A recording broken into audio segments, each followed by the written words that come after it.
Bonsoir à tous, ça sera en français. Donc, je veux partager mon écran.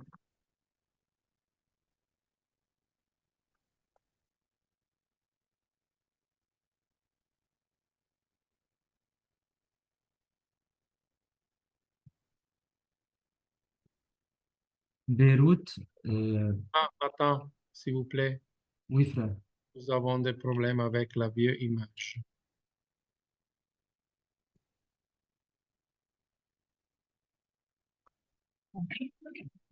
Vas-y, Louis. Merci. D'accord. Voilà. Donc, je veux parler un peu du Liban, de mon expérience au Liban et de Beyrouth, qui est une ville qui inspire la résilience, une ville qui est pleine de résilience.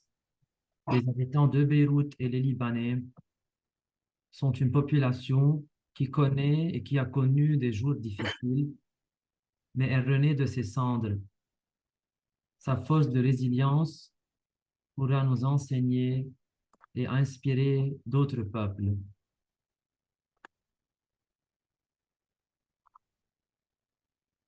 Beyrouth, c'est une ville qui est vibrante.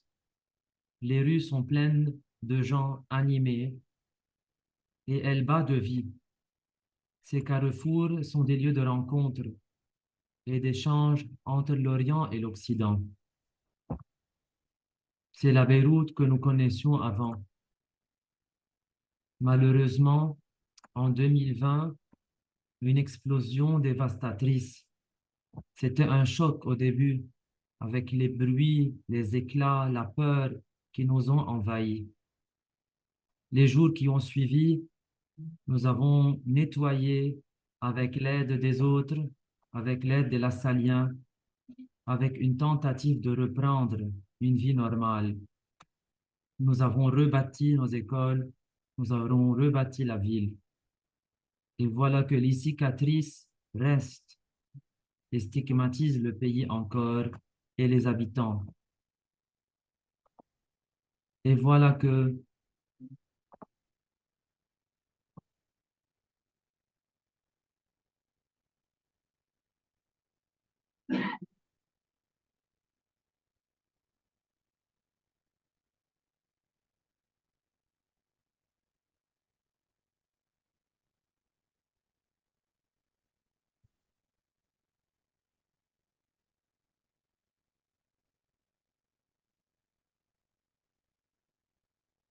chaque nuit, nous sommes réveillés par ces explosions et les bruits des bombes.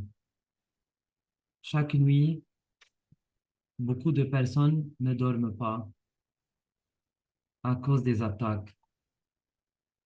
Toute la journée, les sons des drones de surveillance sont là. Les habitants de Beyrouth souffrent. Les cicatrices et la guerre continuent. Destruction des infrastructures. Beaucoup d'hôpitaux, de routes, de bâtiments, de villes sont détruites. Beaucoup de personnes humaines sont mortes. Beaucoup de blessures. Il y a eu des déplacements massifs.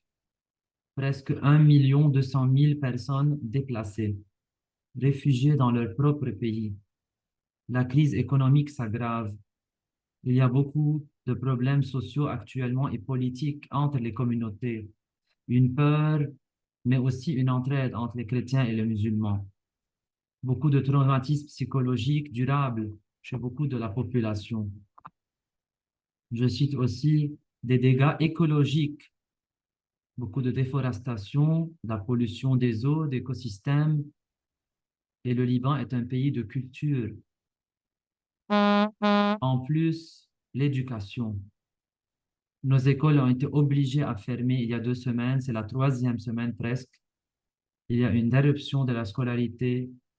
Il y a eu vraiment une jeunesse qui va souffrir d'un retard éducatif, surtout dans les écoles du gouvernement. Beaucoup d'écoles sont détruites au sud. L'infrastructure, elle est détruite et insuffisante pour continuer cette année. Nous sommes dans l'embarras.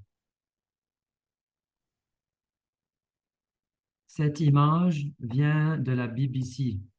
This is a BBC, from the BBC source. Les points rouges sont les bombardements israéliens. Strikes. And the pink is the Hezbollah strikes.